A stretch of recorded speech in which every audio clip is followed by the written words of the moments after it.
Welcome back বন্ধুরা, কেমন আছেন আপনারা সবাই? আশা করি সবাই ভালো আছেন। আর আজকে নিয়ে এসেছি কিন্তু সম্পূর্ণ নতুন একটি ভিডিও নিয়ে, যার মাধ্যমে কিন্তু আপনারা জানতে পারবেন যে এশিয়ার দ্বিতীয় বৃহত্তম মাছের মার্কেট মানে ডায়মন্ড হারবার নগেন্দ্র বাজার থেকে টন টন কাঁকড়া এবং চিংড়ি কিনে কী করে আপনারা ব্যবসা করতে পারবেন। এখানের ব্যবসা করার নিয়ম একটু ভিন্ন ধরনের হয়। তো আশা করি এই ভিডিওর মাধ্যমে সম্পূর্ণ তথ্য আপনাদের দিতে পারবো এবং বোঝাতে পারবো। তো সেগুলি বোঝার জন্য ভিডিওটা কিন্তু শেষ পর্যন্ত দেখতে হবে। তার মধ্যে কিন্তু আমি সম্পূর্ণ তথ্য, যেমন মার্কেট লোকেশন, মার্কেট টাইমিং থেকে শুরু করে কী করে যাবেন, কী করে মাছ কিনবেন, কোন ঘরে মাছ প্যাকিং করবেন, সম্পূর্ণ তথ্য আপনাদের দিয়ে দেবো এবং তার সাথে কত কী পুঁজি লাগবে। আর এই ভিডিওটি কিন্তু সম্পূর্ণ একটি শিক্ষামূলক ভিডিও। আপনারা নিজেরা ব্যবসা করতে চাইলে তা কিন্তু নিজেদের রিস্কে করতে হবে, তার দায় কিন্তু কোনো চ্যানেলের নয়। প্রথমেই বলে রাখি মার্কেট লোকেশন। আপনারা কলকাতার দিক থেকে আসতে চাইলে শিয়ালদা থেকে ডাইরেক্ট ডায়মন্ড হারবার লোকাল ধরে ডায়মন্ড হারবার স্টেশন থেকে 5 মিনিটে টোটো করে চলে আসতে পারবেন সহজেই ডায়মন্ড হারবার নগেন্দ্র বাজারে। এবং বাসে আসতে চাইলে ধর্মতলা থেকে ডায়মন্ড হারবারগামী যে কোনো বাসে আপনারা 2 ঘন্টাতেই চলে আসতে পারবেন নগেন্দ্র বাজারে। আর এই মার্কেটটা খোলা হয় বিকেল 4টে থেকে। যতক্ষণ পর্যন্ত মাছ থাকবে ততক্ষণ কিন্তু আড়ত খোলা থাকবে।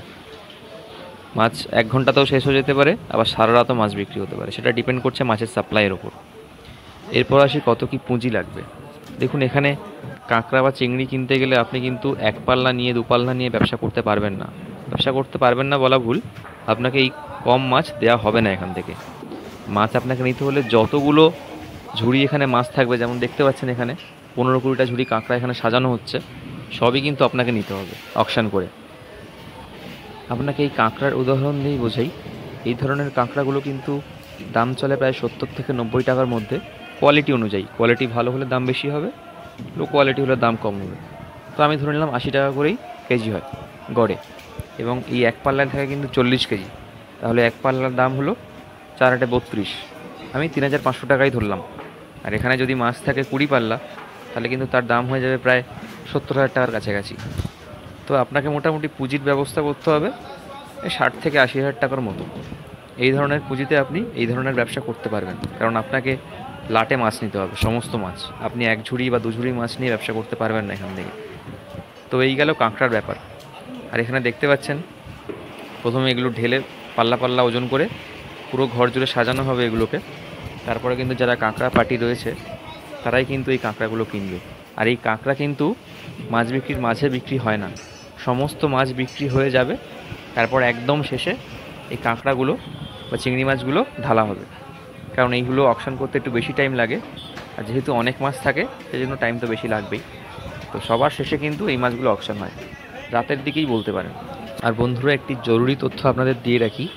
মাছ কেনার আগে কিন্তু আপনাদের একটি ঘর দেখতে হবে, যেগুলিকে বলা হয় চাকন ঘর, যেখানে কিন্তু আপনি এই মাছগুলো প্যাকিং করবেন।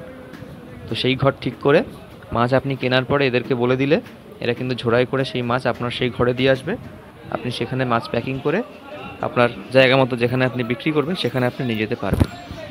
আর এখানে দেখুন এই চিংড়িগুলো রয়েছে, সমস্ত চিংড়ি মিক্স রয়েছে দেখতে পাচ্ছি, কড়ি চিংড়ি, বোল্ডার চিংড়ি, টাইগার চিংড়ি। এই ধরনের চিংড়িগুলো কিন্তু ওই 80-90 টাকা দরেই বিক্রি হয়। আর একদম ভালো কোয়ালিটি হলে কিন্তু 110-15 টাকা দাম পর্যন্ত যায় এই চিংড়িগুলো। তো বুঝতেই পারছেন কীরকম কী পুঁজি লাগবে। ওই 80 থেকে 1 লাখ টাকার মতোই পুঁজি লাগবে এতেও। তো এইভাবে কিন্তু সমস্ত মাছ ঢেলে একটার পর একটা এরকম ঝোড়ায় সাজিয়ে সেগুলো তারপরে শেষে অকশন হয়। আর বন্ধুরা, আমি আপনাদের যে তথ্য দিলাম পুঁজির ব্যাপারে, তা কিন্তু এই 20-25 পাল্লা মাছের জন্যই। আপনি যদি মনে করেন আরও বেশি মাছ কিনবেন, তো সেই হিসেব মতো আপনার পুঁজিটাও সেরকমই লাগবে। তো সেটা আপনার নিজের ক্যালকুলেশন, সেটা আপনি করে দেখবেন আপনার কত পুঁজি লাগতে পারে। আর বন্ধুরা, এই ধরনের মাছগুলি মানে চিংড়ি আর কাঁকড়া কিন্তু প্রতিদিন এত পরিমাণে থাকে না, সপ্তাহে হয়তো 1-2 দিন থাকতে পারে। আর এই মাছের আসল সময় হলো কিন্তু একটু ঠান্ডা পড়ার পর থেকে, মানে অক্টোবর-নভেম্বরের দিক থেকে এই মাছের আমদানি কিন্তু অনেকটা বেশি হবে, তখন একটু দাম কম হতে পারে। তো এই ছিল কিন্তু আজকের ভিডিও। আপনাদের কেমন লাগলো আপনারা জানান।